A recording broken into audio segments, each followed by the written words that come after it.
and that's when I had my first experience with a fae creature or a fae.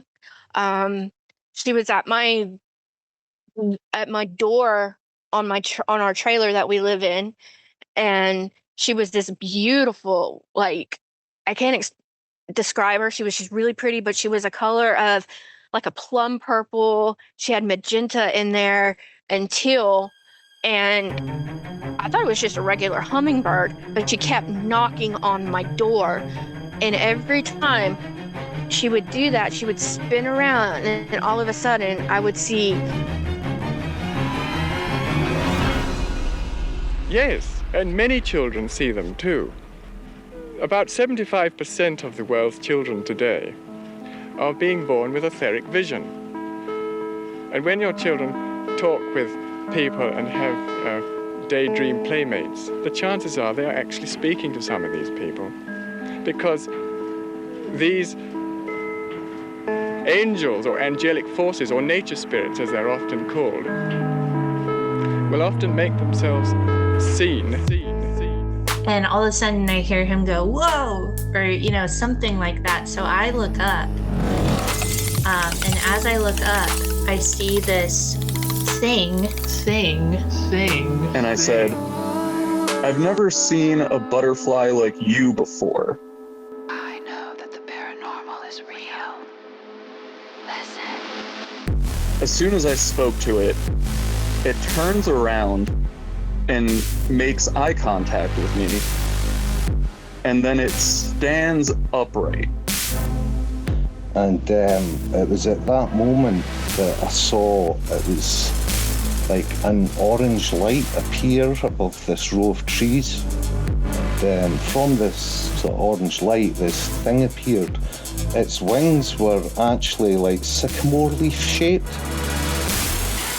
And I started talking to them. I'm like, hi, are y'all the dwarves? And I would hear whispers that would say, hi, yeah, you want to play? And it wasn't just my imagination. And I had told them, I'm like, my dwarves, they like beer, And my dad's like, yeah, sure, your dwarves like beer. And they were holding a conversation, and his beer slid upwards instead of downwards, how the house was tilted. And him and my brothers jumped up. So I stopped calling out Adam, and I'm just kind of, my mind draws a blank, and I stop behind that tree stump. I'm pretty close to it now because I took a few steps forward, and I see this thing.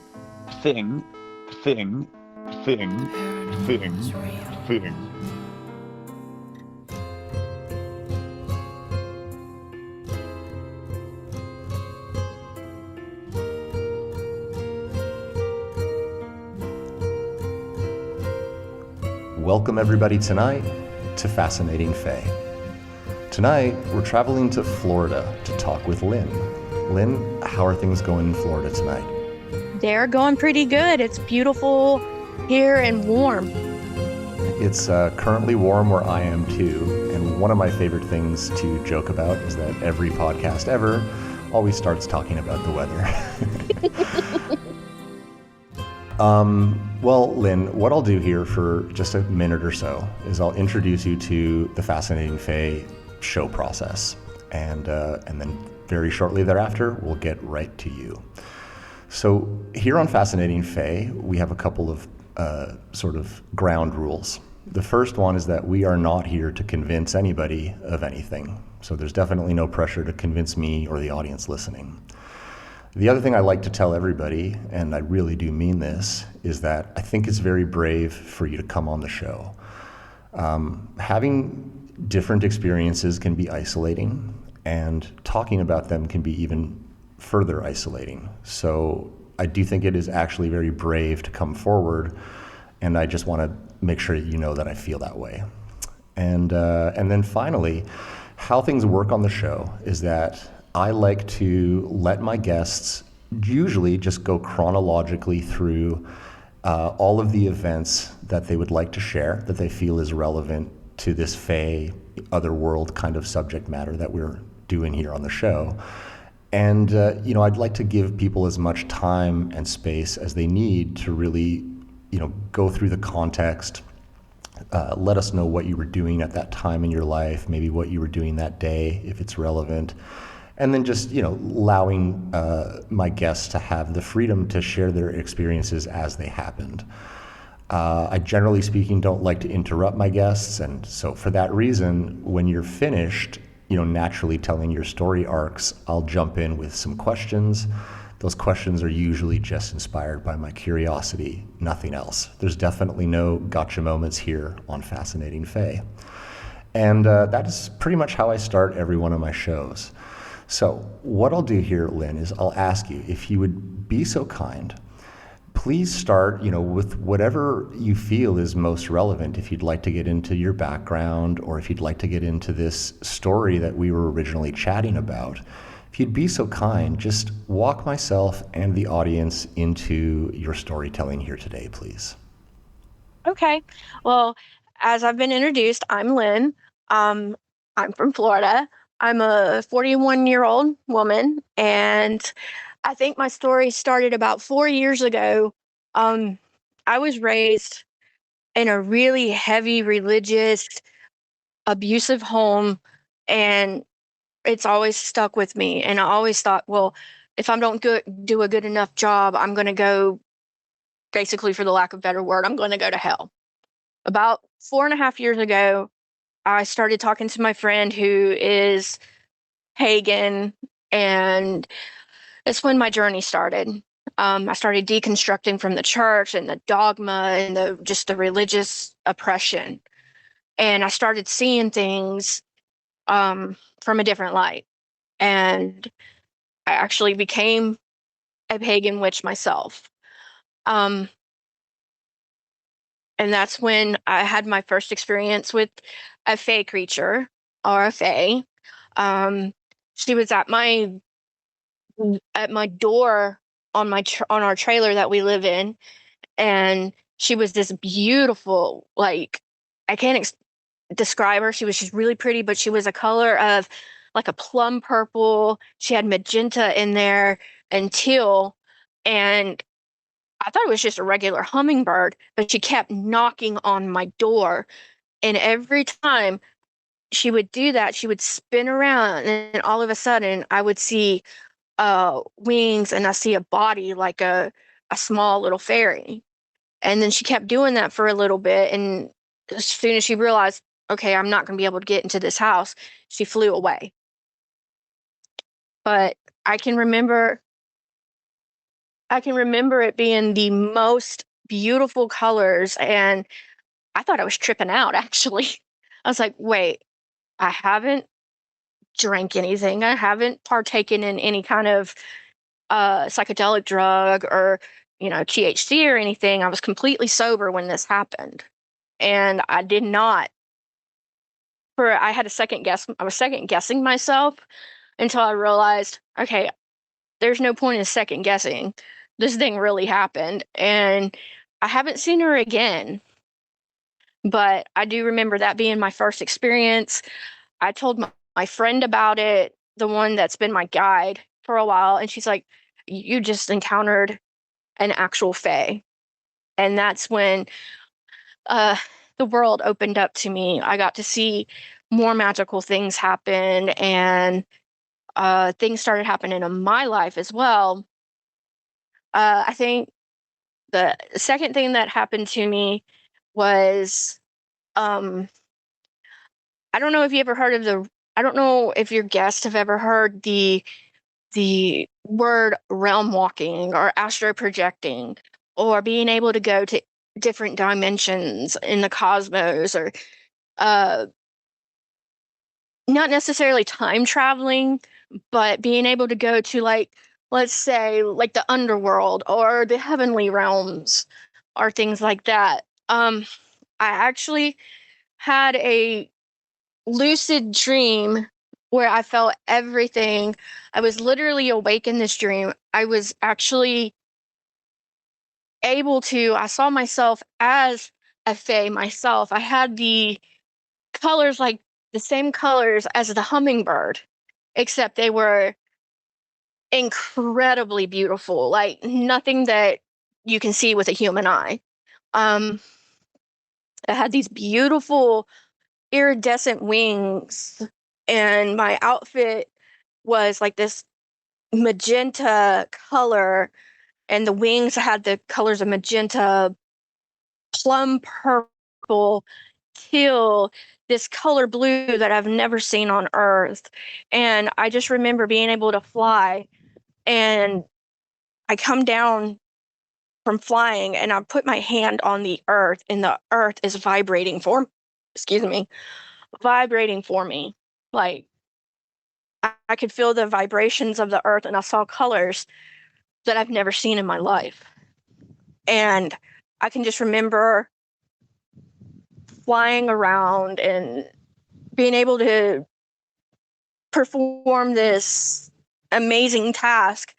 And what was around me was dead grass and flowers. But as I was letting my hand on the earth and vibrating, these flowers and the grass would come alive, like it was being restored.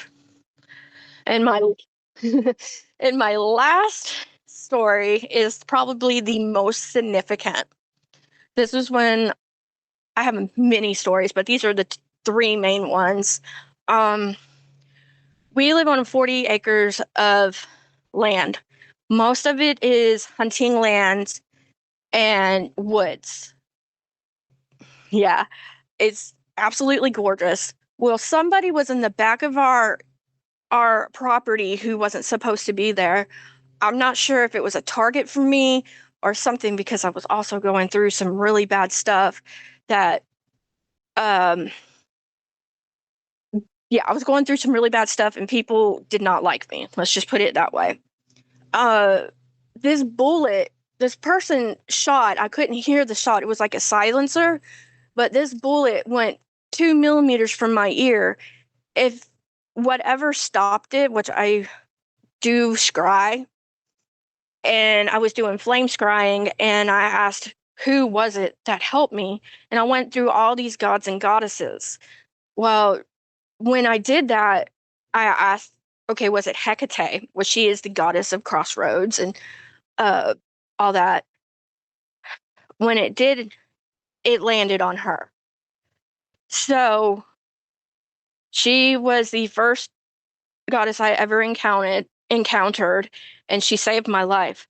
We found the trajectory of this bullet. We had the police out there, everything. We found the trajectory of this bullet. If it would have been about 2 millimeters, like less than a half an inch, it would have hit me point blank, assassination style, in my back of my head. Those are my stories. I have more, but those are my three main ones. Wow. Okay. First of all, really riveting storytelling. Thank you for sharing that with me and the audience. If it's okay with you, I have some questions. Absolutely, please. I would love to answer them. Okay, well, the easiest thing to do will just be to go back chronologically with you and kind of go through your storytelling as I lay out my questions. So my first question is simple. I'm just curious, what were you doing, if you were doing anything special or anything just not special? I'm just curious, what were you doing when this hummingbird / fairy appeared at your door? I was watching TV, absolutely nothing special whatsoever. Uh, just watching TV, just literally doing nothing really. And before we changed our living room now, but when I was in my living room, our TV was next to the window, and my chair was on the other side of the room, and that's when I started noticing her. But I was watching TV when she was knocking on the door. You mentioned the colors, and that immediately stands out for me because in my own fairy encounter, which I was sharing with you earlier, I would absolutely say that the color and the beauty of the color and the beauty of the thing itself, unfortunately for me, is like the most beautiful thing I've ever seen.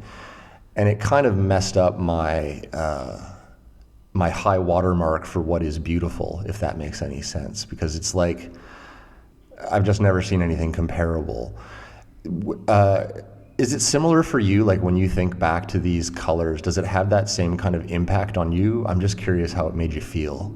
It absolutely does. Like I don't see color like that unless, I'm in astro projecting or whatever. It actually makes me really disappointed to see cute color in human eyes, if that makes sense. Yeah, well, I feel like when I saw my fairy, I was like using my eyes, but I was looking at something that was not necessarily of this world. And that's Mhm.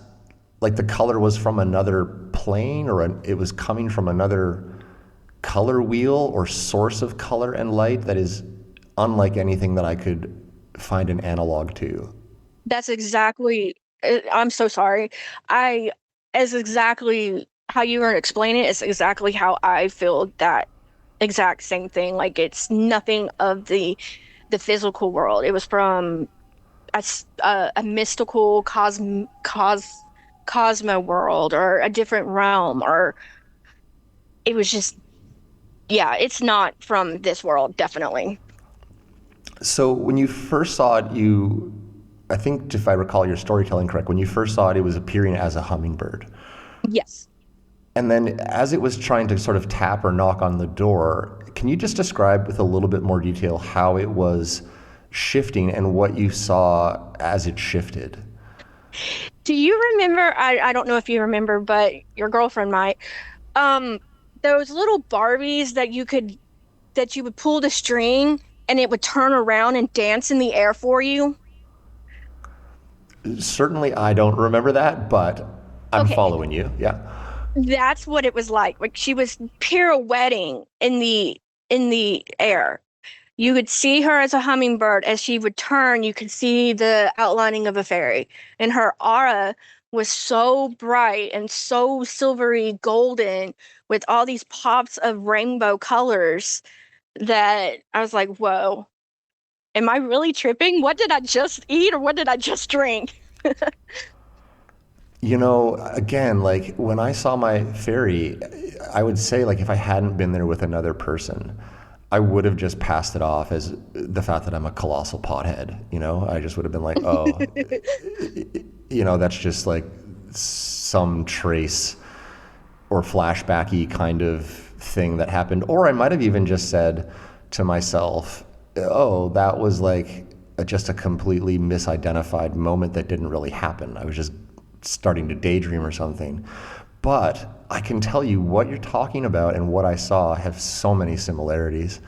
It's really interesting too, this hummingbird thing, I gotta say, because on more than one occasion, a guest has come on the show specifically referencing a hummingbird in direct relation to the Fae. And I guess if there's any animal out there that is as fairy as you can get, it's probably a hummingbird, pretty much closest thing to a fairy, Yeah. here on Earth. And I wonder sometimes if that is why they assume that form. And I always ask on the show, when is a bird not a bird? It's actually a really common thing I say on the show. So that's really interesting. When you were looking at it as the fairy, it was female, I think is what I'm hearing from you. Is that She was accurate? definitely a female. She was just beautiful, like a beautiful female fairy. Interesting. Are there any other appearance details that stand out to you that you can remember when you were seeing it as a fairy? She was almost like you said, staticky, but also you could see the pops of color, almost like confetti glitter, like little specks of confetti glitter. Yeah, wow. It's I described it as reality deconstructing itself, but it was like that. It's like little television static movement popping, like I don't know what it is about looking at one that gives you that visual impression, but they truly are not of this world when you see one. Oh, definitely not. They're so pretty, so beautiful. I always say they're like too beautiful, too fast, too smooth, too precise. The way that they move as well is often unusual. That's a question I'll ask, actually. When you saw it moving, did it strike you that it was moving in a weird way, or did the motion stand out to you? Yes. It was almost like it wasn't a circle. It was almost like a square. Like she was just almost like symbols, like making symbols.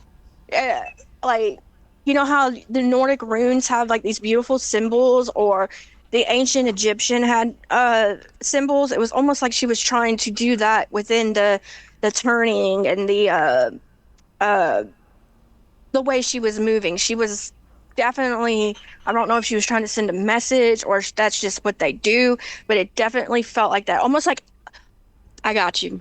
Alchemy symbols. Really interesting. How long approximately was it at your door? She was there for at least good 1 to 2 minutes. It wasn't, she wasn't scared of me whatsoever. I was talking to her the whole time. Like I was like, what do you want? What are you doing here? Uh, what do you need? Are you hurt? And she just kept flying, but you could tell she wasn't hurt. She was just flying around being a happy as a little lark. I guess she just liked the fact that I was talking to her. I think that fairies somehow know your heart. I don't know if it's a form of telepathy or if like the frequency and resonance of our souls is something that they can just pick up on. I don't know how it works, but more than one person has described not like that they're scared when they see one, but that they end up starting to talk with them, and that there seems to be like sometimes they look shocked that you can see them. Other times they are quite delighted that you're able to see them and put on a bit of a show. She was dancing for real. Like she was dancing and twirling, almost like a ballerina. And it was just, as I was talking to her, it seemed like her colors would get brighter and brighter. That was like the biggest thing for me, is watching her get brighter and brighter. As more as I was talking to her, it was almost like my emotions or my intuition was making her stronger and more giddy, I guess you could say. I mean, she was definitely not scared of me whatsoever. She kept dancing and she wanted to end, but when I realized she was a fairy, I wasn't going to let her in my house because I don't want to make a deal with the fairy. I don't know enough about them other than the fact that they're beautiful creatures. And yeah, she was just drop dead gorgeous. And she kept moving and playing and dancing. And when she would dance, it was like little colors of auric ribbon around her. Like you could see these colors just swirling around her. I'm imagining like in the Olympics, the gymnastics event with the ribbon. Yes, that's what it was like. But it was clearly just, she was, it's so hard to explain because, yeah, the more I talk about it, the more these details keep coming up. I'm really appreciative of the fact that you're willing to go down memory lane and grab some more of these details, because for myself anyway, I'm fascinated, and I know the audience will be fascinated right there along with me. So thanks for that. You mentioned the kind of emotions and feelings. What were your emotions and feelings when this was happening, if that's okay to ask? I was really worried about her. Like I was really concerned that something was wrong with this beautiful creature. And when I realized she wasn't, and she was just there to, you know, not talk with me, but just to be there like dancing, I was in a straight sense of like, whoa, this cannot be happening. And I'm the only one at the house at the time. So I don't have anybody around me to confirm anything.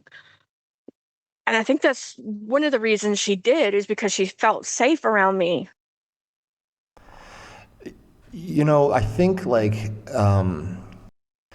it's okay. So a couple things that do stand out about your story that really track with me.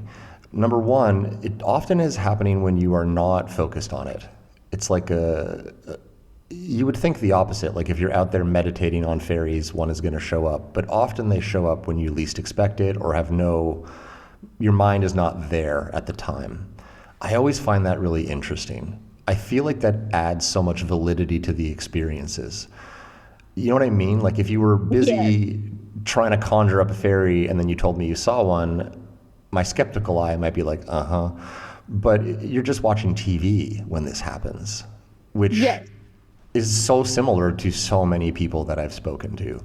The weird part is that I heard this knocking, but I thought, okay, it's just a bird might have flown into my door, and it kept knocking in this sequence. And I was like, what in the world? And I look up, I see her, and it looks like looks like the hummingbird. And I was like, oh, we have a hummingbird. Let me go get some sugar water for it. Well, as I was more focused on this hummingbird, that's when she started doing everything. She had this pattern. It was really weird. It was like knock, knock, knock, and then she'd stop, and then she'd go knock, knock, knock again. Like pattern of 3 knocks, and she would stop. I think there's something significant about that, but I don't know for sure. And this instance with the fairy/hummingbird coming to your door was taking place at a time, if I recall your storytelling correctly, when you were going through these like thought and lifestyle transitions with regards to your beliefs and spiritual practices. Yes. Oh, absolutely. That's when I started really, really believing a lot of the folklore or the magical properties of things. If you can see it and everything. And I've always been told my whole life I'm a natural born witch, which was confirmed through a mediumship, and I come from a very long line of powerful Irish witches. So I think that was the confirming right there that I do have talents per se. And this was just showing me, hey, there's a whole nother world out there. Come see this. Well, it's a real gift that you got to see one, and it's a gift that you're also able to tell myself and the audience listening here tonight. That's, honestly, I'll just, I never like to what am I trying to say? The show is about the guests, but in this case, I have to jump in because you've just really triggered a memory for me that I want to share. This isn't even like you triggered a memory. I've been holding on to this story and haven't really shared it on the show because it's fairly recent, but I'm going to tell you what happened to me when I got to Costa Rica. So part of the trajectory of coming to Costa Rica had a lot to do with some of those events I was telling you earlier about while producing the show. And myself and this woman, her name is Julia, we had been talking online for more than a year. She's from Turkey, I'm from Canada, and we were not able to come together in either of those countries because of visa problems. And so we looked, and you can pretty much come to Costa Rica as a Turkish citizen, and you can come as a Canadian pretty easily. So we ended up coming to Costa Rica to have an opportunity to be together. And when we got here, we ended up, unfortunately, having to move right away after we got here. I had rented a house, but construction started on a brand new house 10 feet away from this house. And it was miserable. The Costa Ricans go to work at 4 in the morning, 5 in the morning before it starts to get hot. And then they work all day until the night, and it was the construction of a full house from the foundation up. And so we had to move, and we moved, and we were feeling not that happy that we had to move. But we moved into this house that was at the top of a mountain, and it was the only house at the top of this mountain. There was a development there, but this is the first and only house that had been built since the development was carved out. And so if you can imagine, I'm in a foreign country, I'm all of a sudden isolated at the top of a mountain. If the power goes out, there's not even cell phone reception up there. So without Wi-Fi, we couldn't really talk to anybody. And it was just a really kind of difficult and not that comfortable transition to have to make from where we had been staying. So we weren't feeling that good about it, but we kept having strange experiences in the house almost immediately after getting there. And this is what happened is like, one day, Julia and I were in the kitchen area making breakfast, and there's these big sliding glass doors, and at the sliding glass door, all of a sudden there's this hummingbird, a black hummingbird. They have an all black hummingbird here in Costa Rica. And there was one at the door, and it was doing exactly what you're describing. It was tapping on the glass and looking at us. And it was unusually positioned, like if you can imagine a letter S, it was kind of up like a letter S, like the face was facing forward and then the body was more downward like a torso would be instead of back behind the head like a bird would be. And then its butt was kind of curling back up in like an S curve. So if you can imagine like a bird holding like an S kind of position, but facing forward and looking right in and tapping on the glass. And it was unusually large for a hummingbird. And we both like looked at it and were like, what is that? And then we're like, oh, that's a hummingbird. The reason we said, what is that? Because it was too big. And then, you know, that the hummingbird kind of like flew off to the left and up towards a bunch of trees. And I said, that was so weird. And so I just walked over to the sliding glass door. I opened the sliding glass door and I stepped outside, and Julia came with me. And I look up, and there's this tree that's next to this house. And next to the house is like a small creek, like a Costa Rican creek. They're everywhere. There's like little rivers everywhere. And this tree is growing on the bank of this creek, and the creek is kind of, you know, to the left, and beyond the creek is nothing but mountain up the whole way to the top of basically like pristine jungle. And so we're looking at this tree, and I'm looking kind of for where the hummingbird might have gone because I want to see it again. And I start looking like from the bottom of the tree kind of up, scanning the tree up, and I get to the top. And when I get to the top, I can't really believe what I'm seeing. There is easily 10, maybe 11 black hummingbirds buzzing all around the top of this tree. And there's this kind of hummingbird in Costa Rica that is incredibly small. If you look it up, it's as small as a bumblebee, but it's a bird.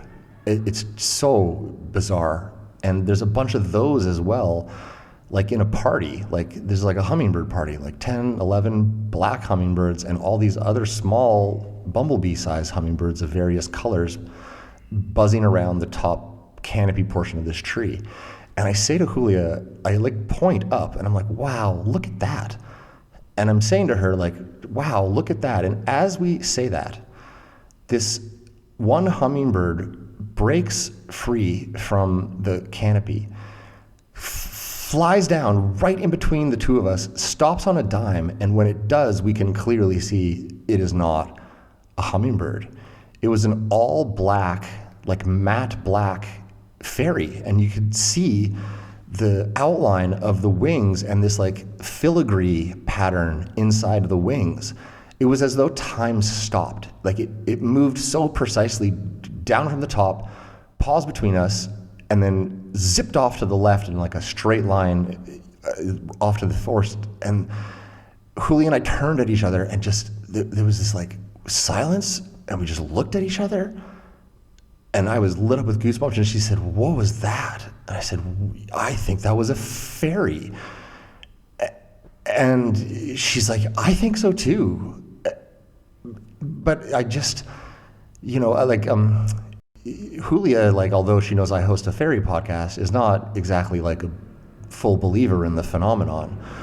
But after she experienced that with me, and after we saw that again, like together, when I say saw that again, I should say for myself, it was the second time I'd had a visual sighting of a fairy, almost 6 years removed. But it was originally in the form of a hummingbird, an all black hummingbird. And so I wasn't really sure what to expect when we started to talk today in terms of like what your storytelling was going to bring up for me. But that is something that happened here in Costa Rica. And we had other events in that house happen where like one morning we woke up and several of the sliding glass doors in the home had been unlocked and opened quite wide. We have security cameras, and like nothing was triggered. There's no video of any person. We certainly would have heard a car approaching the top of this isolated mountain in the middle of the night, and other things which I'll get to maybe in subsequent episodes. But sorry to tag on a bit of my storytelling into your episode here, but it's just so interesting that they do show up as hummingbirds. Okay, so when you were telling me that, it's really hot here.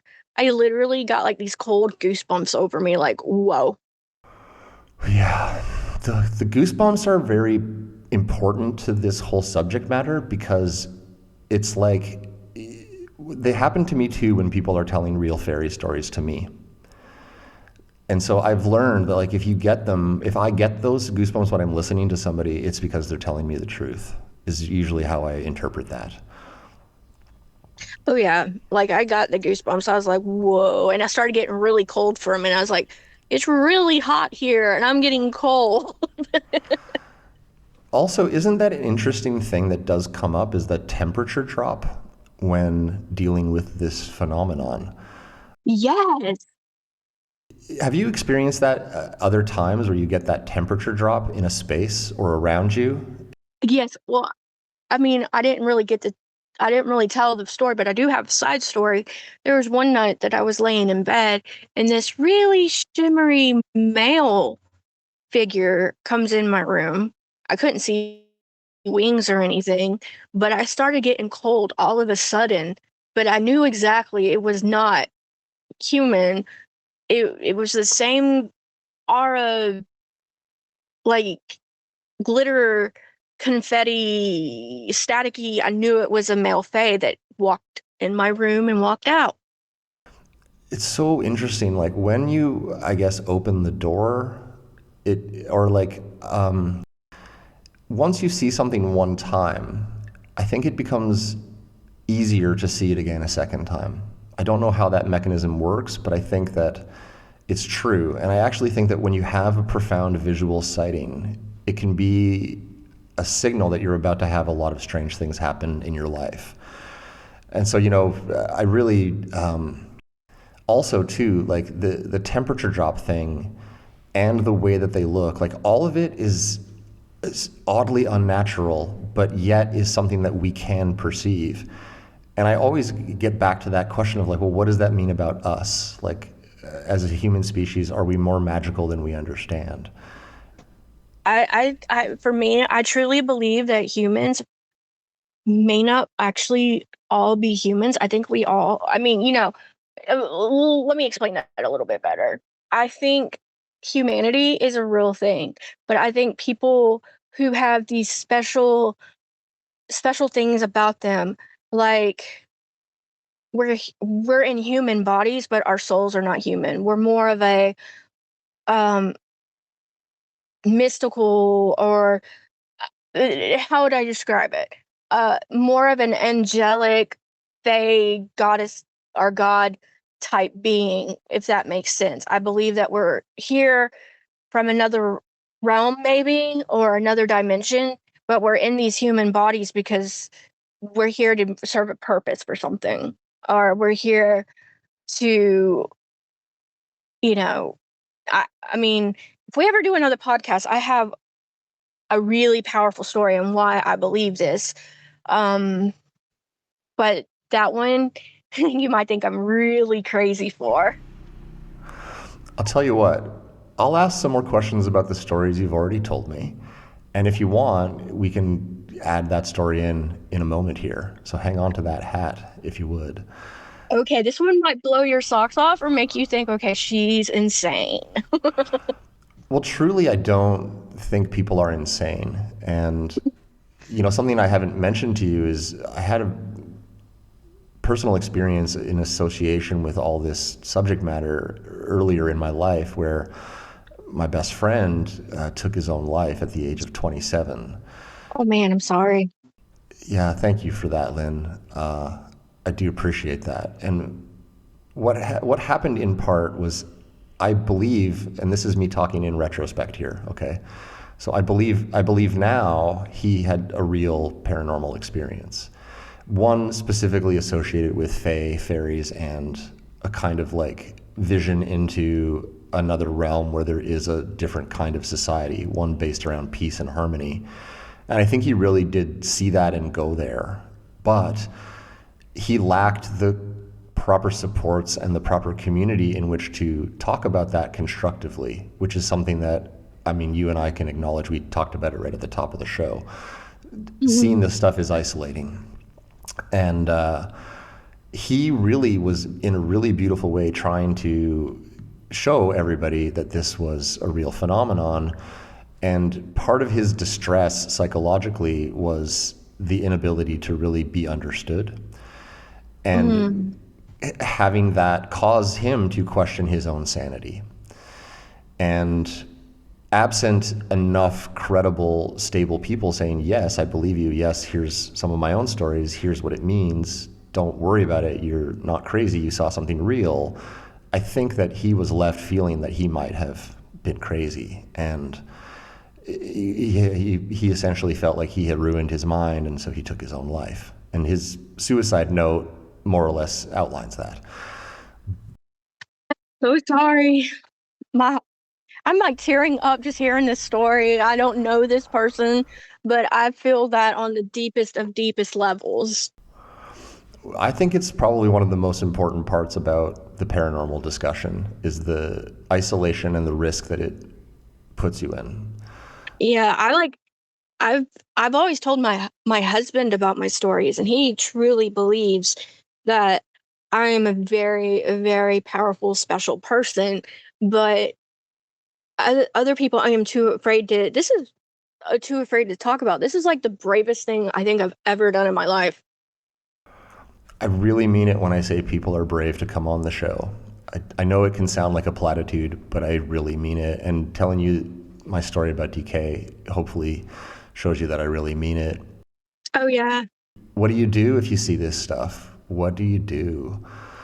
Where do you go with it? It can be isolating, and some people who are going to say, oh, I know all about this, let me take you under my wing, they might not have your best intentions at heart as well. No, you have to be really careful on people, like uh really careful on people, because I've noticed with me personally, I've been taken advantage by people. Like people will come up to me and touch me, random people, and I can just feel drained and my, for lack of a better word, life force being taken from me. So I don't let people touch me. I don't like crowds. Um, I'm actually very afraid of crowds because I don't want to go through that that feeling again. And it's happened to me many times because I have a very big heart, and it gets me in a lot of trouble. And I feel people's emotions so deeply, even animal emotions very deeply. And it's very hard for me, if that makes sense. It does make sense. Everything you said makes perfect sense. And I really appreciate your empathy. I can really feel it from you. Anyway, that's all to say. Please tell me your story. I'll ask you about realm walking and this bullet towards the end, but if you'd like, I'd like to hear what story you were referring to. Okay, so it's nothing to do with the Fae, but it's very, very much part of the whole um, magical, interdimensional space continuum thing. So I was realm jumping like I always do every night. I don't sleep. I honestly don't think I sleep. I think I'm fully awake when I'm sleeping, dreaming. Well, I went to this beautiful place, like this cosmic place. It had a very beautiful round obsidian, uh, onyx, pearl, all these colors, a round table.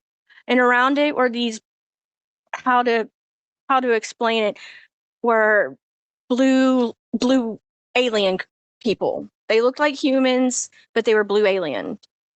And they had asked me at the time, they said, look, when the time comes, would you please be on our side? I'm like, sure, I will gladly help you. Well, at this time, they sat me down on this throne-like chair and put this crown upon my head, and I cannot explain the crystals that was in this crown, but it were these colors, like like quartz, but not quartz. It had every color of the rainbow, the spectrum, but nothing of this earth. And they put this crown on my head and they bowed down to me and they say thank you. And they were just the most reverent, the most beautiful alien type race I've ever seen in my life. And I can tell you that Cosmics had the colors, it was space, but it had stars that were like different color stars. I had many moons that were like very pearl-esque and like a little bit of that still gray, I guess I could say, but it was like just colors you've never seen in this on Earth. And I just remember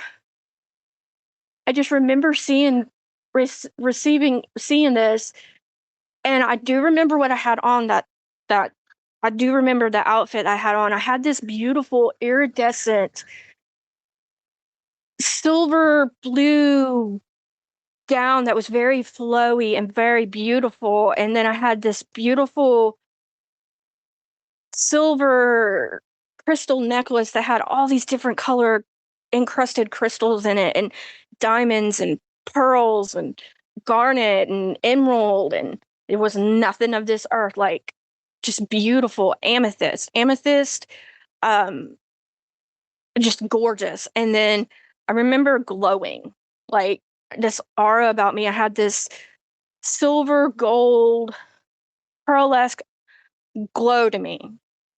And I just remember thinking, whoa. And I can remember every word that these people or this race told me. And I remember everything like I'm seeing, like I can see it in my head now. And I just, oh, that's crazy. I see this mist in the background.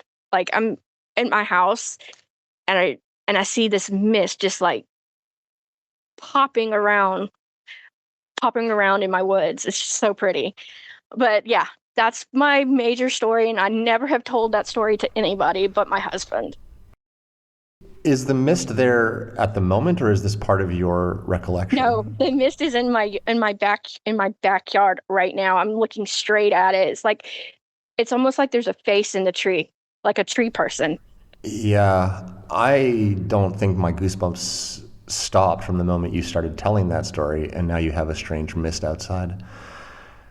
Odd things have been known to happen during the show, so. Yeah, I just saw that. I was like, whoa, that's crazy, but it actually looks like almost like an older seer Viking guy in the trees. It's really neat. But yeah, so I've never told that story before because I always thought, okay, I'm just dreaming this. But if I can remember it still to this day, it was not a dream. This realm jumping thing, we can actually segue so nicely into that because it's related to what you just told me. When did that start to happen for you? Was that something that's always been? Since I was 7 years old. Yeah, that's what I was going to ask. Did it go back from when you were younger? Yes, I can remember my first realm jumping dream or experience. I was 7 years old. I was in the heavenly realms and I saw rainbows everywhere, just random rainbows everywhere, zigzag, straightened down, all that. And then there's this man and this is when I was a preacher's kid and Christian and, all that stuff. So this man came to me in this beautiful pearlesque silver diamond looking encrusted gown, and he introduced himself as Jesus to me. And I was at the time eating the most delicious food I have ever eaten in my life. And he says, hurry up. I want to take you somewhere. I want you to come and see something. And he took me by the hand and he took me somewhere, but I don't remember where it was because I woke up at that moment. And I think a lot of that dream has been sequencing all through my life. I spoke to a father and son from Copenhagen, Denmark. Tristan and Robert. Tristan is the son. When Tristan was around 7 or 8, he started to have these types of experiences in his sleeping life where he felt like he was realm jumping. And he also had a lot of visual experiences in his waking life. And in a totally interesting, probably never has been repeated type of scenario, his father, who's kind of like a new age guy, identified that his son was actually seen through realms. And they created 10 years, up to the time he was 17, documentation and like an entire novel almost of recordings of every one of his dreams. And a lot of the things that you're describing are so similar to what I've read in the Bodavs. So funny you mentioned that. Him seeing him in realm jumping. I have strange people coming to me and my friends coming to me saying, I've seen you in my dream, but you don't look like you do on Earth. You are nothing but a beacon of light. And you have and I have really long brown hair now. When you have very long, beautiful, luscious brown hair, you always wear a silver crown with crystals on your head, but in the same dress that I described earlier. I've had people telling me, I've seen you in my dreams. You were there when I most needed you. You are a beacon of light. I was not scared anymore. That actually happens all the time. Or strangers will gasp at me when I walk past them. I had that happen to me at Walmart recently. This young girl was coming in, like, I'm saying about 17, 18. I say she's a young girl. I'm 41. Young girl, and she just stops and stares and gasps at me for a split second. And then she walks on. I was like, what is that about? So, it's funny how people see you in other places, but they don't see you as the person you are on Earth. There's a lot going on here that, when I say there's a lot going on here, I mean there's a lot going on with this subject matter that draws into question the true nature of reality. And I've often said that because the Fae encounter experiences can be anomalous, like strange sounds, strange visual, objects appearing and disappearing, things coming through walls, coming through glass, entry into secure areas and objects being left behind and stuff. It really makes you stop and go like, okay, well then reality is breakable. You know what I mean? Like there's some element to reality that's not. Have you ever seen the movie The Matrix? Absolutely. Love The Matrix. And there's the three of them. Yeah. Yes. So I think reality that we see here on Earth is part of the Matrix. And once you leave that, you start seeing things that you're not supposed to see. And that's where good versus evil plays in. Like, if you see what's going on in the world right now, you can clearly see destruction, you can see famine, you can see war and everything. But you also can see right through people. Like, if you could see through you're from Costa Rica and Canada. Let's say what's going on in the United States right now. It's literally the Hunger Games. I really don't think movies are just movies.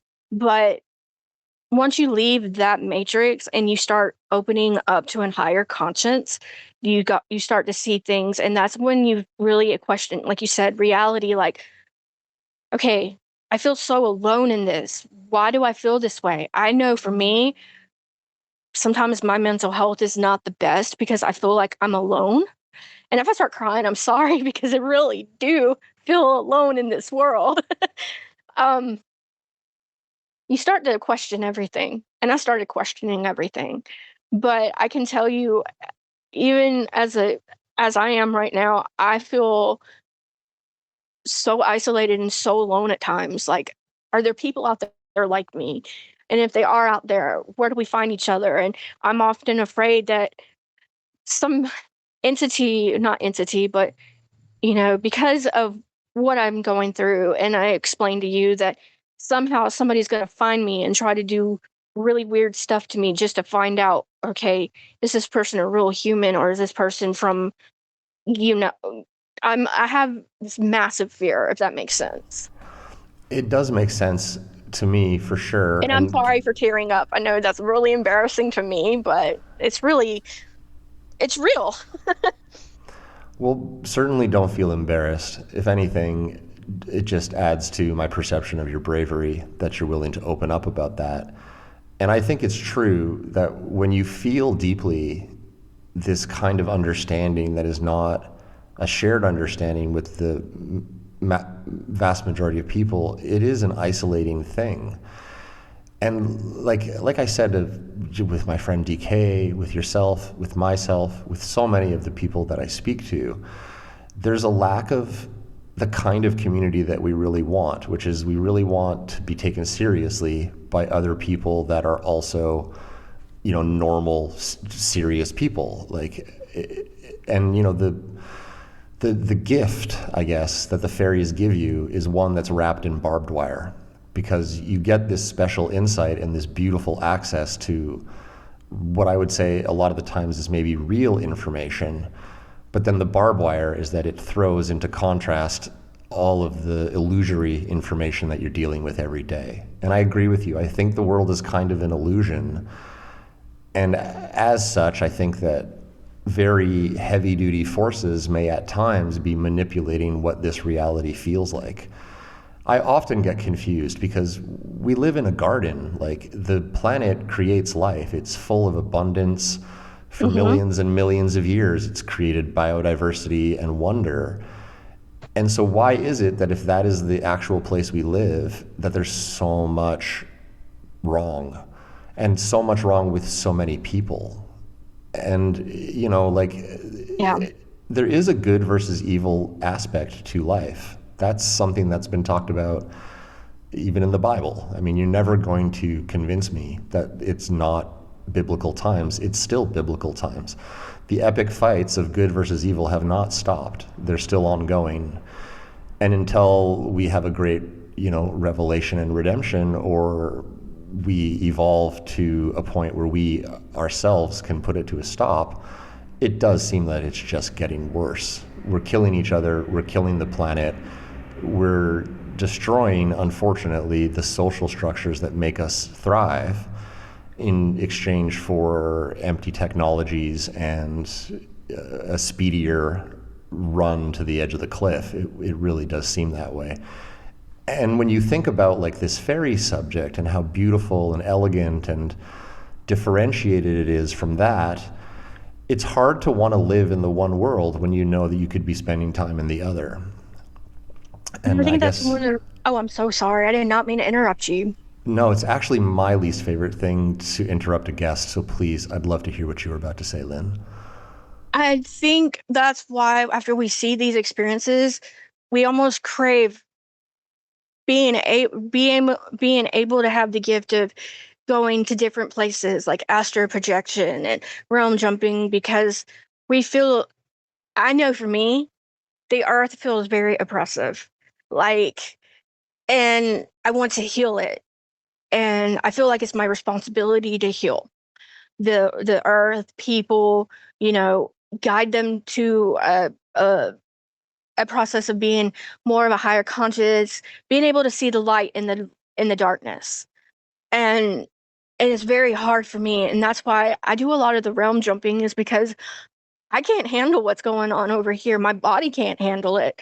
And I don't know if you have other people that have talked about it, but my body's breaking down on this planet, even though my soul is strong and full of strength and light and love and compassion and empathy. But because this world is so oppressive, it's actually breaking me down physically. That's beautifully said. And you're not alone in that. I would say that I'm part of that same feeling, and I know lots of other people are. I think you said that really beautifully, because there's a difference there between how my soul feels and what my body is able to do. And yeah, it is like the body is breaking down. I totally understand you. I really totally understand you. You know, I hope that when people listen, and I'm sure tonight when others listen, if you don't get these messages directly, you'll get them, psychically. I think a lot of people are going to feel you, what you're saying. I really do. And I really hope that my stories can help somebody. I really, really hope, because I don't want people feeling alone. I don't want people to feel like there's no one out there for them. There absolutely is. And my information's out there. I'm willing to listen to you. I'm willing to help you, whatever. I'm sorry, I don't mean to cry, but it's just, that's who I am. I feel so much. I feel like if I feel it's my mission in life before I'm taken away from here. Let's put it that way. I feel like it's my mission in life to help people. And if there are people out there who genuinely need it and genuinely want to know what it's like to be around light, I'm there. I will gladly guide you. Well, I'll tell you what, Lynn, if only everybody was a little bit more like Lynn, we might not find ourselves in this mess that we're in.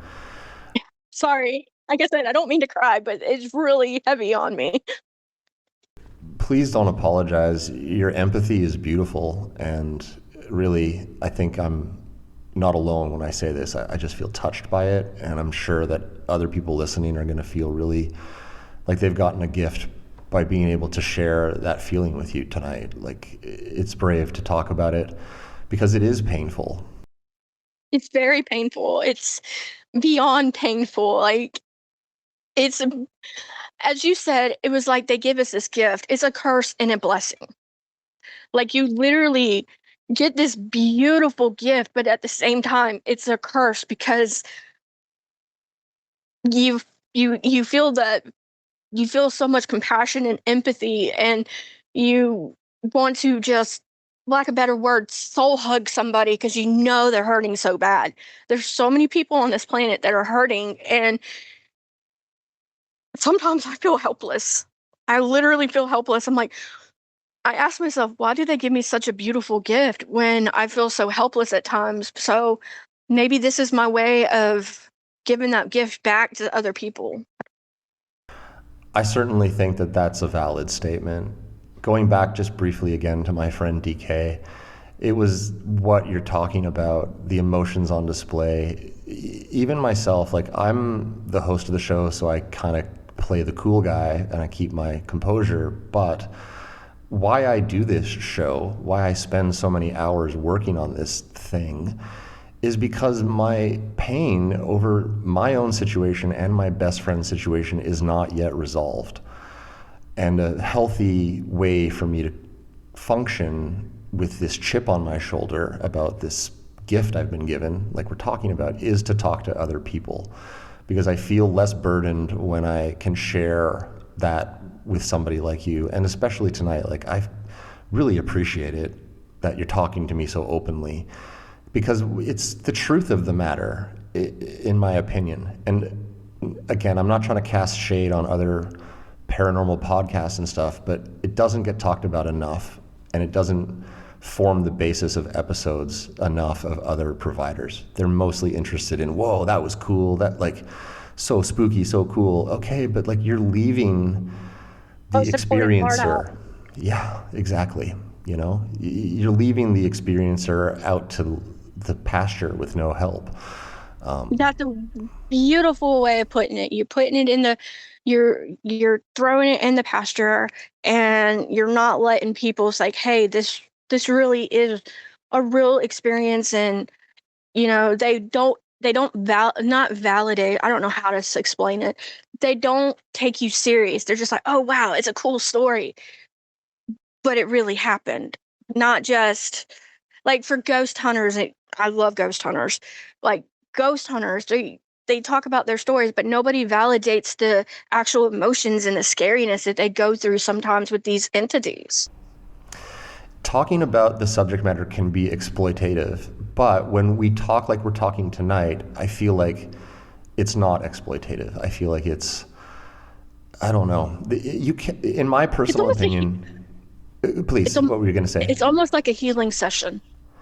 This is it. It's a healing session, and you can't open up and talk about a real memory of a mind-boggling, reality-breaking experience and tell me that you don't have depression, letdown, confusion, and other real emotions that came along with it. If you tell me Oh that you yeah. saw this thing and then that's it, like it solved all your problems, and now you're gonna, for $499 on a weekend retreat, teach everybody else how to solve the problems, that's when I'm just like, Depression is real. The burnout is real. You know, you start you start questioning your own existence.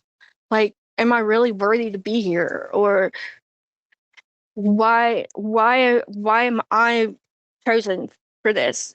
What have I done to be chosen for this? Or was this just a, for lack of a better word, is this just a sick, cruel joke? And I've actually thought about these things like that. my friend DK was a singer-songwriter, and one of the songs he left behind is called Cosmic Joke. And he basically talks about how he's laughing at the cosmic joke. I really like that you said that, because it is kind of like, well, haha on me, I guess. To put as best I can some words on it before I transition to ask you about this bullet, which is a fascinating story too, this is kind of what I think happens. I think you're going along more or less part of like the mainstream. This is the experience for a lot of people, right? And then something happens. And then when that thing happens, you can't believe it, but then you eventually have to accept that you do believe it because it did happen. And when you make that choice to say, okay, this is real, what does it mean? You are now not going to find any kind of real structured support to answer that question for you. You're on your own now. Good luck rifling through YouTube pages and Instagram posts and websites and blogs trying to figure this out. There's no resource you can go to No. to really get like a credible source of information.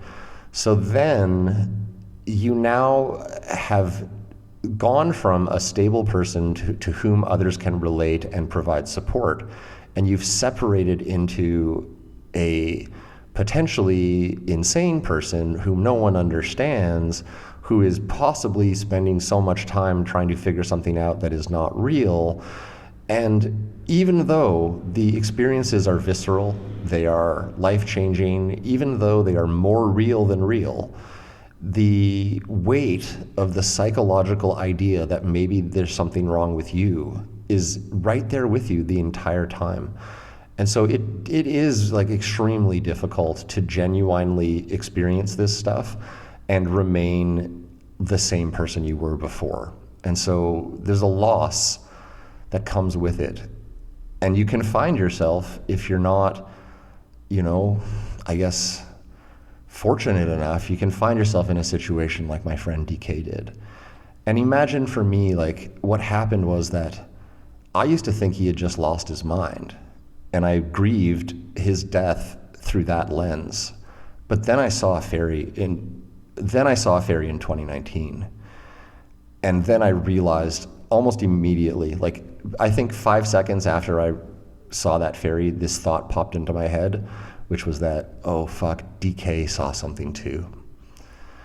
Like far too late, and I do have a question for you. Yes, please.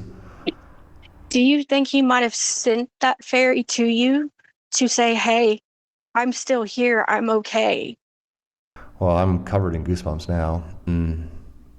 Because just because of the timeline and everything, I think that was your friend telling you everything's okay and what I saw was real, but it wasn't bad.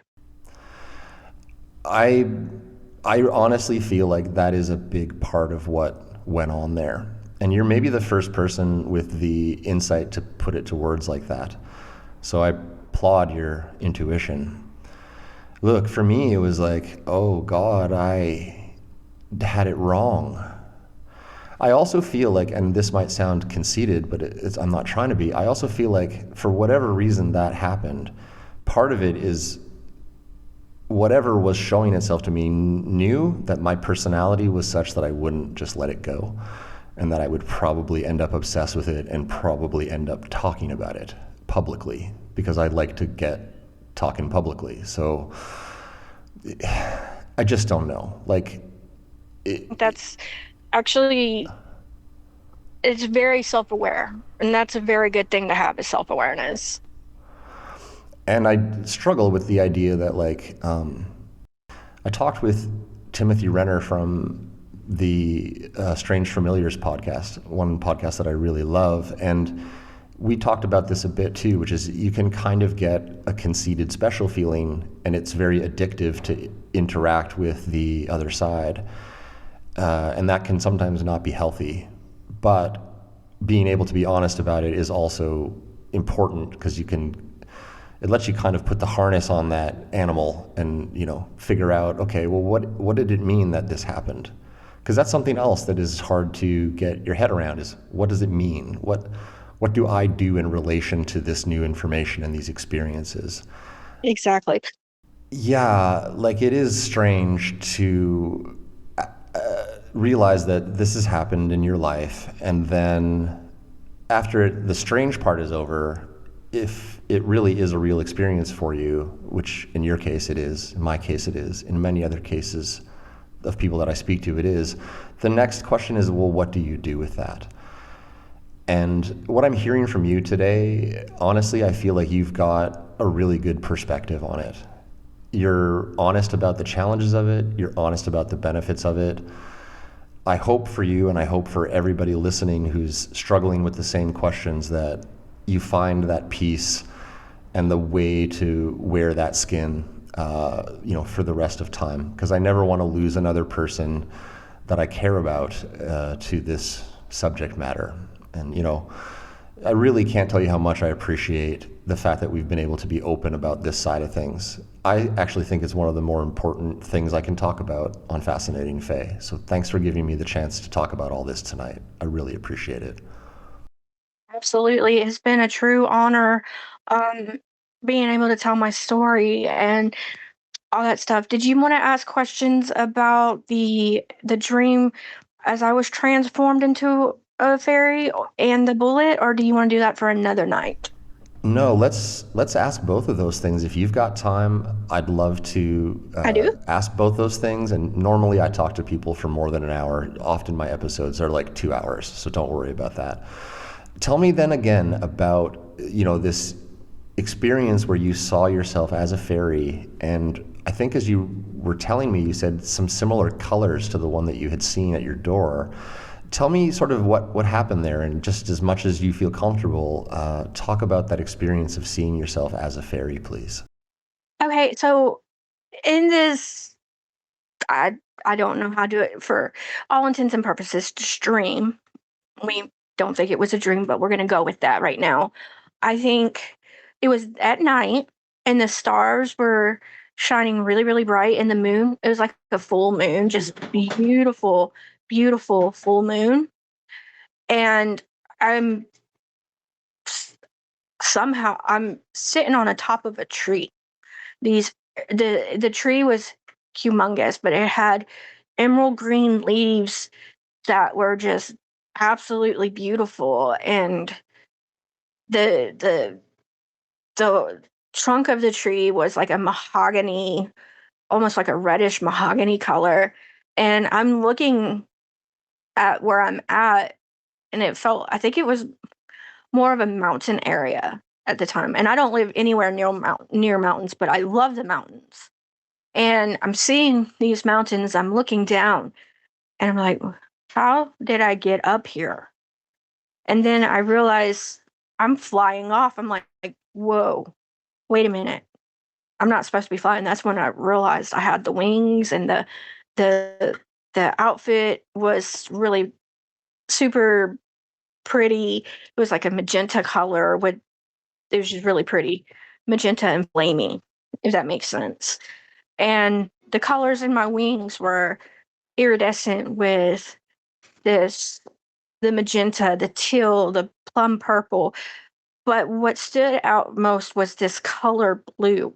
I've never seen this color blue except when I went to the Cosmos, and we talked about that in previously. And I was flying, and I thought, okay, this is really crazy. So I fly and land. My hands started feeling super tingly, and they still do it today in the physical world.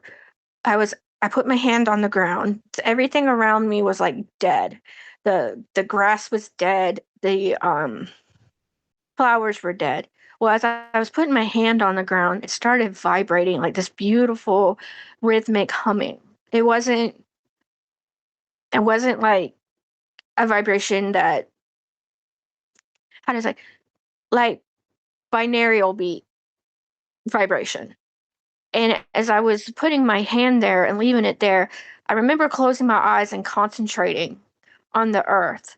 And when I doing that and I slowly open my eyes, I see the grass is coming into this beautiful green, and the flowers were just blooming, and it was all kinds of flowers from lilies to roses to my favorite flower, the calla lily, a purple calla lilies, white calla lilies, um, pink ones. All these different flowers were blooming like a meadow. And I just remember feeling these vibrations, and I had my eye. When I saw that, I was like, okay, something good is happening. So I closed my eyes again, and as I had my eyes closed now, envisioning it. As I was closing my eyes, I put my hand back down, and then things just started popping up.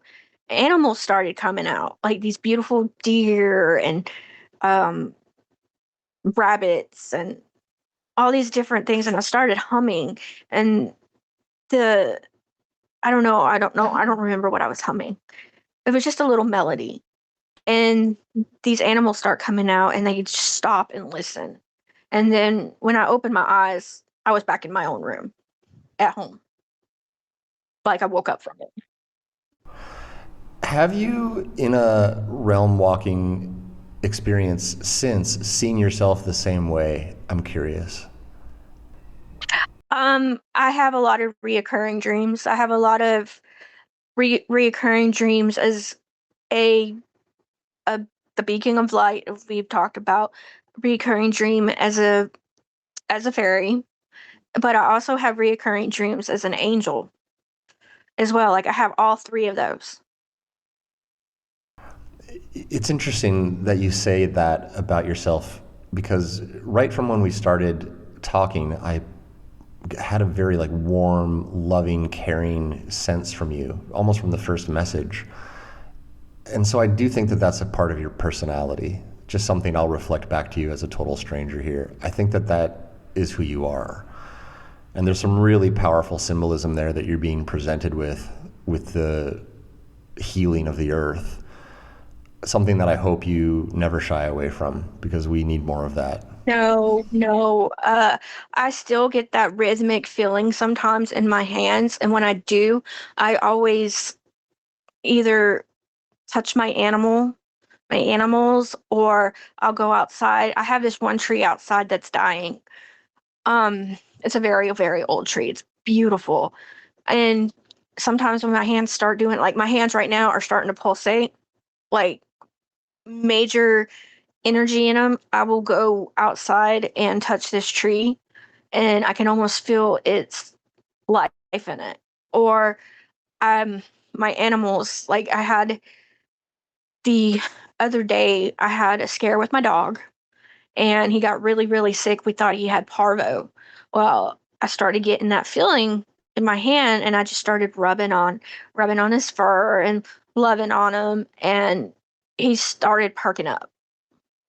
I don't know if that was just a coincidence, because he came back out. He was in the room and he was acting like he was not feeling well. Well, my roommate stays in our living room right now, and he went to go lay down with her. And when he woke up, he was just like a regular puppy after looking like he was about to die.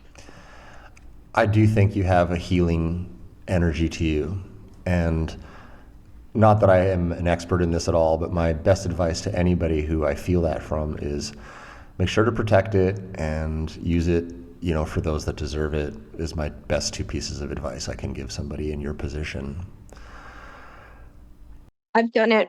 I've made the mistake of opening up to people before with the energy vampires, for the lack of a better word, and it messing me up for months.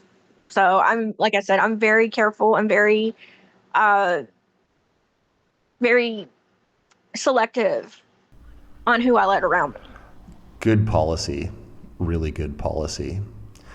Well, I tell you what, Lynn, I mean, I can talk to you for hours, but out of respect for your time and out of respect for the audience's time, I'll start to slowly and gently move this conversation towards its conclusion, if that's okay with you. Absolutely. Anytime that you want to have another conversation, I'm available, because I love hearing your stories, and like I said, I have so many stories that are very hard to explain. Well, we'll certainly have you back another time, but in that same breath, just know that you can always message me now too. I'm around to chat as a friend. If you ever want to talk about this stuff, it doesn't have to be a Fascinating Fae episode. With that said, let me ask you about this bullet now, if that's okay. Absolutely. This is my favorite story to be able to talk about. Reason being is because, yeah. The reason it's probably one of my favorite stories is because my husband actually witnessed the whole. Now, he wasn't here when it happened, but he saw the trajectory of this bullet. And the cop that came out to we did reports and everything, he was out there and he saw the trajectory, and he could not believe that I was not killed. Okay, let me make sure I've got my understanding of your story correct. And I'm asking this just because it's really interesting, and I want to make sure that myself and the audience understand it correctly. So you've got a 40-acre parcel, and you're out in the back. Are you in your yard, or are you kind of in the woods a little bit? Yes, I was actually in the back with my horse. And I started hearing gunshots, and they kept getting closer and closer. And my horse was out there, and he was starting to get a little spooky. So I start saying, okay, let me go put him in the barn or whatever. And then I'm walking back from the backyard. I'm walking up the path. We have a path from the backyard to our front. And all of a sudden, I hear this whiz go by me. I didn't see it, but I heard a gunshot. And all of a sudden, I hear it. When you hear a bullet go past you, it sounds almost like a whistling bee humming noise. And I was like, what in the world is that? So, and then it clicked to me afterwards. I called my husband from work because he's at work. I said, I think somebody just tried to shoot at me. And he goes, what do you mean? I said, I heard a bullet at my ear. It was like, what, 2 millimeters from my ear, very close to my ear, like it almost hit me. And I'm in the back, and I don't see this thing coming because I'm walking, and it's coming straight from the back. So my head, I would have been shot if it wouldn't have been that. If it would have came like the 2 millimeters or 2 inches or something, if it would have came, I would have been shot execution style in the back of my head. Do you think that somebody was, for example, hunting deer, poaching on your property, and this was a stray bullet, or what do you think was going on there? I'm so curious. I don't know, honestly. Like I said, excuse me. At the time, I was going through some really, really rough stuff, and I had some people who didn't like me. Not because of who I am, but didn't like me because I was standing up for myself against them. So I always thought, well, maybe somebody got in the back of my yard, got my address, and was trying to off me. If that makes sense. I mean, if that's your intuition, I'm right there with you, because this is your experience. So I would definitely not have an idea of what that would be. I still think about it My husband, on the other hand, thinks it might have been somebody trying to hunt and they shot in the wrong way. But my intuition says that somebody was trying to off me because of what I was going through. Either way, the fact that this bullet missed you so closely is really intense. When it came past your ear, did you hear it strike or see it strike anything? I'm curious. Like, did it go? It must have gone. Actually, I heard it. I heard it hit the. We have an old falling down house on our property. I heard it hit that house. And is that how the police were able to work the trajectory back? They found the casing or they found the Yes. bullet? Wow, interesting. I don't know if they found the casing, but they did see where the bullet hit a tree that was not supposed to be hit the way it was shot. They saw the markings where it hit the tree, and then they saw exactly where it hit the house. That is absolutely terrifying. After it happened, was there any activity? Like, did you see any people trying to leave the property or? No, I just went straight to the house. At first, I wasn't scared at all. I was like, okay, this was random. Things happen, people shoot around here. But when we saw the trajectory and how close it was to my head, I started freaking out, like crying, freaking out. I still have PTSD over it at times now because I can't handle loud. Oh, hold on. I can't handle loud gunshots without my ears being closed. And when for about 6 months to a year after it happened, anytime a gunshot would go off, I would start to scream and cry. Yeah, I had an experience where an RCMP officer, that's the Canadian Police Department, pulled an assault rifle on me in a traffic stop that he had made a mistake. He had misidentified me, effectively. Oh my gosh. Yeah, it's a horrible event and something that is still with me to this day. But it's interesting not knowing who that was or why, that we both have had a near experience with a gun. I have often wondered, and this is where I might sound like I'm insane, but I have often wondered if that event with the police was not, again, like this is me just talking out loud here. I don't know that this is true or not, but I have felt at times that the forces of evil were at play that day and trying to take me out because I'm a player on the forces of good. It's funny you should say that. It's funny you should say that because I feel that feeling every single day. Like, I'm on the side of good. I'm what if we're so powerful ourselves on the side of good that evil forces are trying to take us out because they're so afraid of our own powers, our own power and our own strength. What if, if that makes sense. I have goosebumps and it does make sense. And this is where you can run the risk of feeling special, sounding conceited, but what you're really doing is just saying what you feel inside. And so that's what I feel inside. And if you feel that inside too, maybe there's something there. I don't think we're the only people who feel like we're a target and that,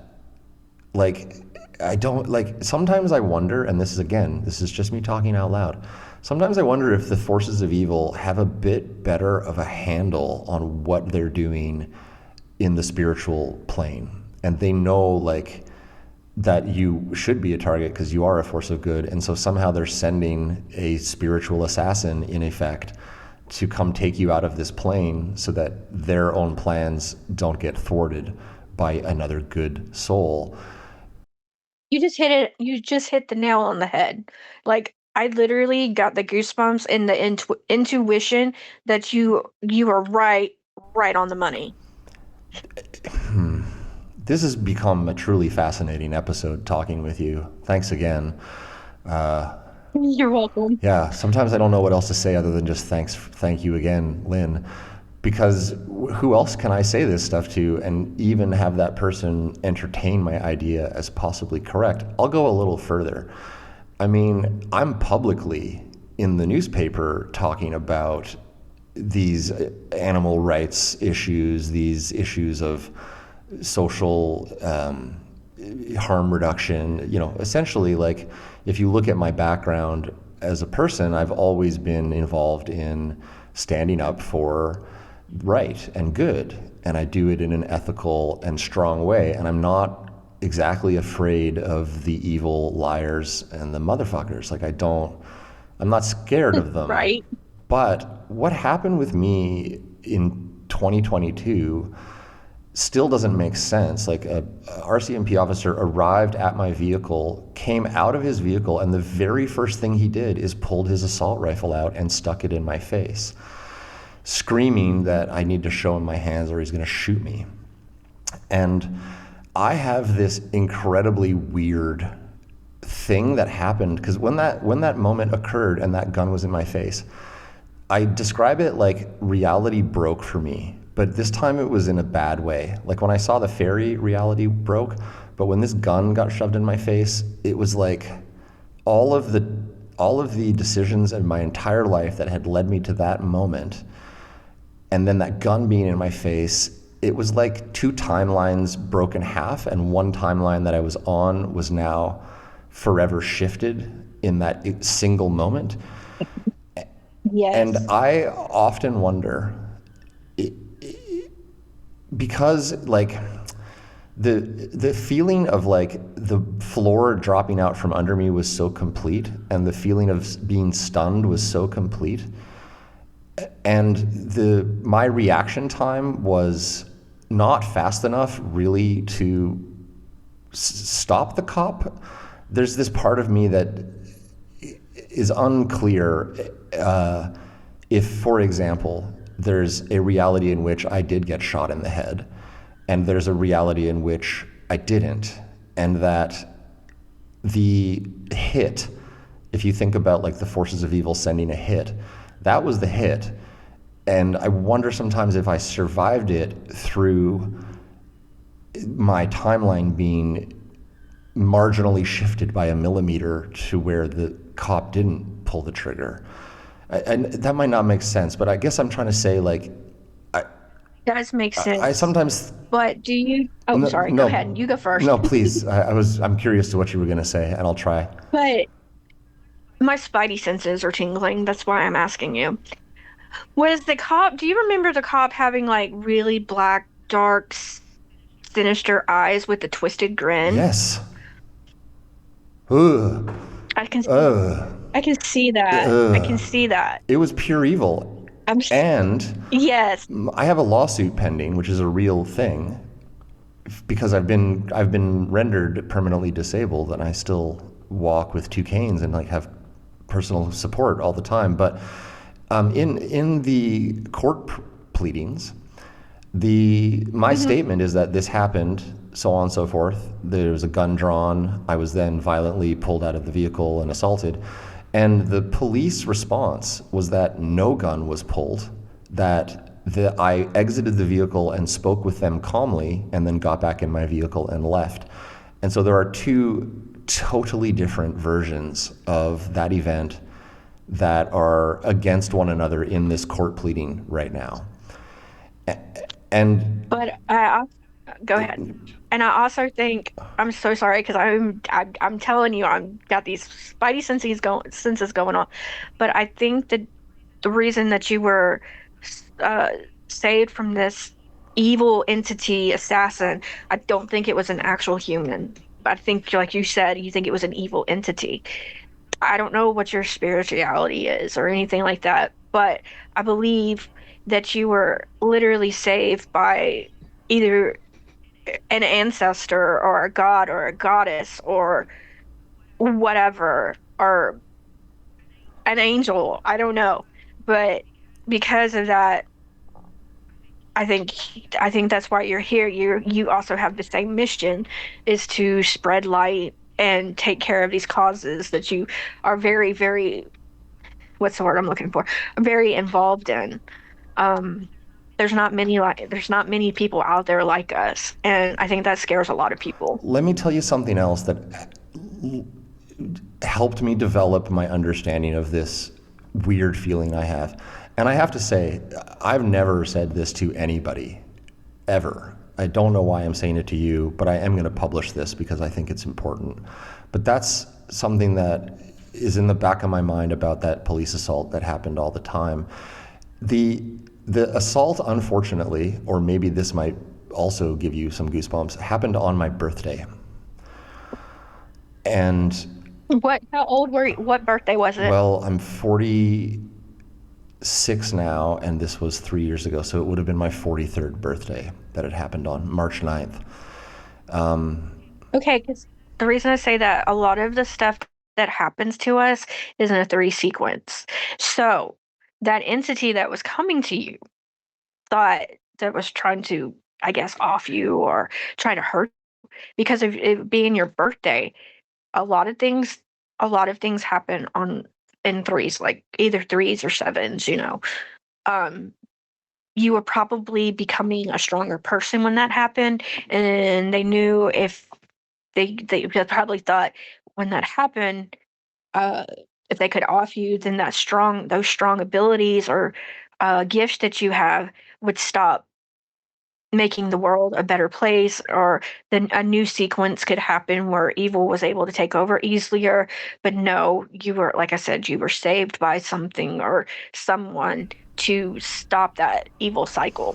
Well, okay, so I agree with you. As out to lunch as that might actually sound to anybody listening, I agree with you. And I don't really know what that means, but let me tell you this other thing, okay? So now I've moved to Costa Rica, and this is just this March past. I'm coming up on my 46th birthday. And I'm in this same house that I said Julia and I moved to, that was like where we saw that weird fairy, and it's my birthday. And I'm telling, because the event happened on my birthday, the date of that event is also the date of my statute of limitations after 2 years. And so after 2 years, I had filed my claim, and then you have one full year after that to serve. And there had been drawn to my attention some problems with my service. So on my birthday, just passed, I was spending a lot of time trying to make sure that I had served the documents correctly so that I didn't lose my rights in court because of a court timeline that I had missed. That's basically the framework of what I'm about to tell you. So I had been spending most of the day on my birthday, again, looking at these court documents, reading my statement, reading the police officer's statement. And again, the police are saying that they did not draw a gun on me, and that basically they tapped on my door. I opened the door. I got out of the car on my own volition, talked with them for 10 minutes, and then they let me go, which is not what happened. I was violently assaulted at gunpoint. And I leave my room, and I go, and I'm talking to Julia, and I'm saying to her, almost like, you have to understand, like when a police officer in a official report is saying to you, I did not pull a gun on you, this means that no one believes you. And you are now up against a behemoth, my story against his. And so it is extremely a disadvantaged position to be in. And I'm like walking out of my room, and I'm in my head, I'm saying, no, there was a gun. No, he did put the gun in my face. No, I know that there was a gun. I know he did put the gun in my face. And as I'm telling you, I have this recollection that he shot me through the head. And I also have this recollection of like reality breaking and then me not being shot in the head. Like I can remember almost both things happening that day. And that's how I know for sure there's a gun. And I just was saying under my breath to Julia, no, there was a gun. Babe, there was a gun. And she, at the time, was cooking on the stove. She was frying some potatoes. And she was using a stainless steel pan. And the stainless steel pan is kind of like a saucepan. So it has the long handle, where, most pans have. And then it had the short side handle that's shaped like a letter U on the opposite side. So you could, if you needed to, you could pick up both sides of this pot. One is kind of a pot handle, and the other one is like a frying pan handle. So it's got both of those style handles on this pan that she's using. And I'm saying to her, there was a gun. And she's not like fighting with me, but she's like, okay, like we've been through this. Like I know there's a gun. And I'm saying, no, there was a gun. And I'm sure that I was a second from him shooting me in the face. And when I say the word face, we hear this bang, like a crack, like a gunshot. And I feel something whiz past my left ear, and it hits the wall behind me. And the walls in Costa Rica houses are made of like bricks, basically, like what do you call them? I can't remember the word I'm looking for right now, but those large bricks that have the holes through the middle, cinder block. They're made of cinder blocks. So we hear pow as I say the word face. Something whizzes past my left ear and hits the wall right behind my head, and you can see there's like a depression in the wall, and there's all this dust and bits of stone and paint on the ground floor. What had happened is that a rivet, like a metallic rivet head that was holding on the handle of the frying pan, exploded off, and the rivet head shot at my face as though it was a bullet. That's wild. I know. I forgot to tell you the bullet that came after me was on my left side as well. I don't know why I'm feeling so like I might float off the table here, but like, Anyway, that's something else that I thought I'd share with you that I thought you might find interesting. Is I was saying, no, there was a gun. No, there was a gun. No, I'm pretty sure he shot me, or I'm pretty sure he was just about to shoot me in the face. And then bang. And Julia, who was cooking, she couldn't hear out of her left ear for like 2-3 days because the rivet popping off of the pan was so much like a gunshot. That's interesting.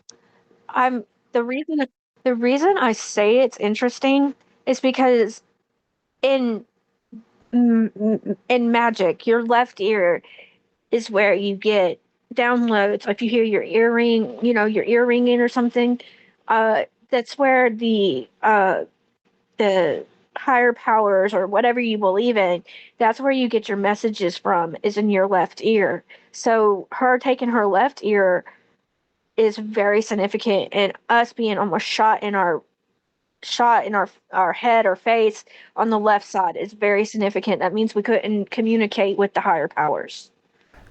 How do you possibly sit somebody down and say, okay, look, I saw a fairy one time, and then later I decided to start a podcast where I talk to people who have also seen fairies because it's real, and I think that maybe the forces of evil sent an assassin back through space and time to shoot me in the face because of that, and I think that maybe a fairy or something like that protected me in that moment. How do you say that to somebody? Just the way you did. I mean, it's as crazy as it sounds. That's your story. That's your truth. I've spoken about my police assault extensively on the show. I've spoken about my experience aboard that boat extensively on the show. I am always trying to say to the audience, look, I'm the person having the hardest time with all this. I'm not just like trying to create a fake dramatic scenario to sell a podcast. I don't monetize this podcast, first of all. I don't make any money from it at all. I'm doing this because I need some way to understand what is going on with myself and other people. And you know what? Right from the very beginning, when I started to chat with you, I knew we were going to have a deeply profound conversation. That's why I've been bugging you to chat all week, because I just felt like this need to speak with you. And now I understand what that feeling was about. Thanks for letting me say that. I never said that all to another person before, because it's like when I told my mom and dad that the police assaulted me, the first thing they said was, "What did you do?" Which broke my heart, you know. And still, even though they've seen like all of my court stuff, and they still have a hard time believing me that the way I said it happened is how it happened. But again, I was just in my vehicle sleeping, and this cop rolled up, and as soon as I looked out the window at him, the very first thing he did when he got out of his car, this wasn't like he decided to pull his gun out after a minute. He got out of the car with the gun drawn, immediately pointed at my head. And that was when I had that sensation of my timelines shifting. And, you know, like, another super weird thing, too, that I'll add to this mix of hypothesis is that I would not have started this show if that assault hadn't happened. Because before that assault happened, I was the captain of a 75-foot art boat. I was living off grid. I was super strong, chopping firewood, carrying water, taking care of myself, getting ready to do even more activism with my art boat. And after that event, I've become permanently disabled, where I have difficulty walking and leaving the home. And a big part of my recovery and attempt to stabilize after that was starting this show, so that I had something I could focus on and something that I could do in my reduced physical state. So whether or not, you know, the reason I was saved that day is because I'm a good person or because I was going to go on to start this show, it gets fucking blurry. And the time travel movie aspect of it, which is like, well, when did the plot start, is also a part of it that is hard for me to get my head around. But my intuition and my feelings are what I'm saying to you. And, you know, this is absolutely something that could be used against me during my court proceeding. You know, whatever my personal perceptions are does not defy the facts of the case, which will be proven with body camera footage and all this sort of stuff. But, you know, there's something there that I will never be able to quite understand, is how this cop got there, why this gun was drawn. It's so over the top and beyond any reasonable trajectory towards the violence that was exhibited that day. And, you know, it really fucks me up that you knew what this guy's face looked like. I had my eyes closed. I had my eyes closed, and all I could see was just this evil, evil, evil look on his face, with the blackest of black eyes, and almost with the glint of maybe fire or silver or something in his eyes. And I was like, that wasn't a human. Fairies and interdimensionals have a different perception of time than we do. And Yes. so viewed through that lens, is that police officer attending the scene random, or was he sent by someone who can see the future? And they basically said, this is where Jim is going to be this day. This is your chance to go do this on his birthday. Go, like a sicking a dog on somebody, you know, go attack. And is this a compromised individual who's used by these people in other scenarios? And I just really don't know, but my gut tells me this is a tool. This man is a tool of this evil cabal. And on some level, it's not a coincidence that this is who assaulted me whatsoever. I cannot accept that it's all just random because of the nature of it.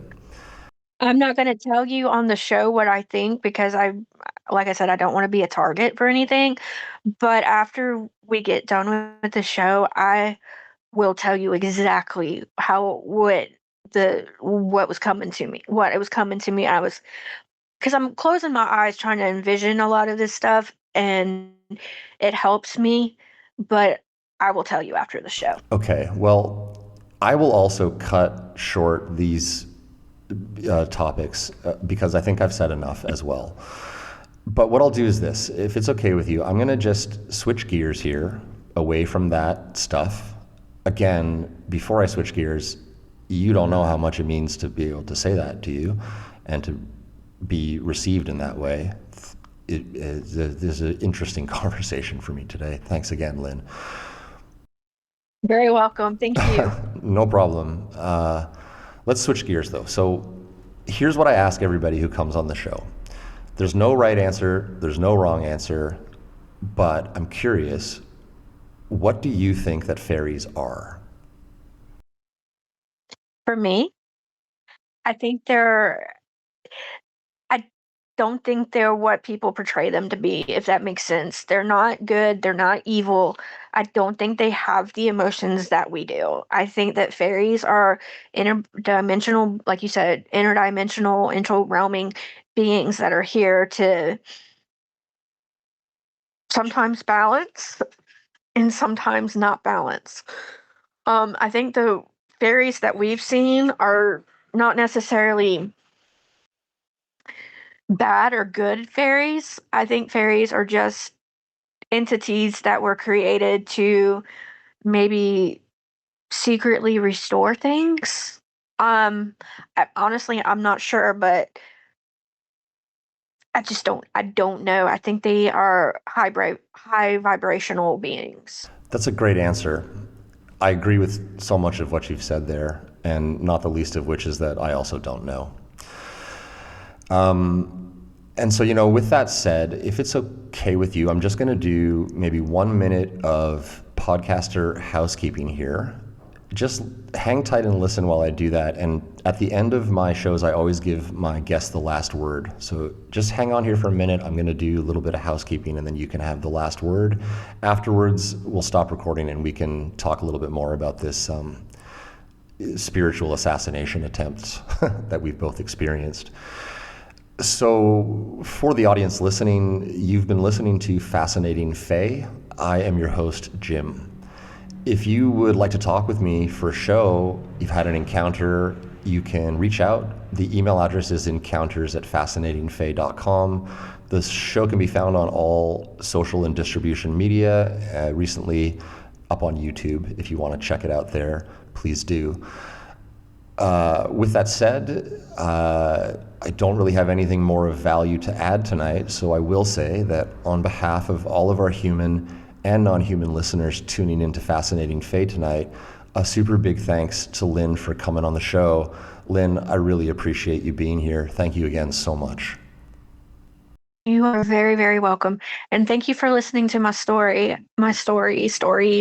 It's been a very enlightening, very interesting, almost magical conversation that we have had tonight. And I really appreciate you listening and not trying to not trying to say, okay, well, that really didn't happen, or judge me.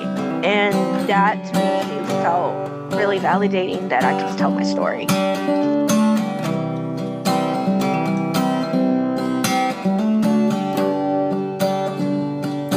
Sometimes I wish that I was a fish, or asleep like the common folk. But I'm wide awake and I'm without breaks. Gotta laugh at the cosmic joke. Laughing at the cosmic joke, yeah. Laughing at the cosmic joke. Laughing at the cosmic joke, yeah. Laughing at the cosmic joke. Went to the jungle, hopeful and humble. Intentions were to walk out whole. Went through a rumble and my plans took a tumble. Now I'm back in the dark of my soul. You gotta feel it before you can heal it. I reached out to spirit for help. And in the bleeding, the answer I needed was to love and accept myself. Sometimes it seems that to live my dreams, gotta transcend a trillion tests.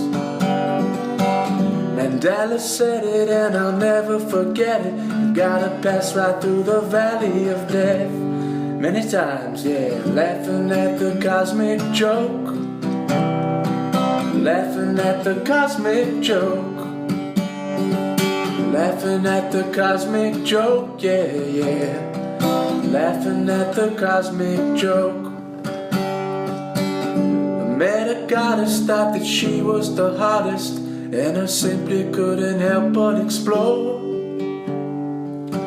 She was a siren, lured me to her island, and my bow broke apart on her shore. But What is love? It's confusing as fuck when the feelings teeter-totter and bend. Well, that's enough time to work on my stuff. Yeah, the woman crucified me again. Sometimes it seems that to live my dreams, gotta transcend a trillion tastes. Mandela said it and I'll never forget it. You gotta pass right through the valley of death. Many times, yeah, laughing at the cosmic joke. Laughing at the cosmic joke. Laughing at the cosmic joke, yeah, yeah. Laughing at the cosmic joke. Laughing at the cosmic joke. Laughing at the cosmic joke. Laughing at the cosmic joke, yeah, yeah. Laughing at the cosmic joke.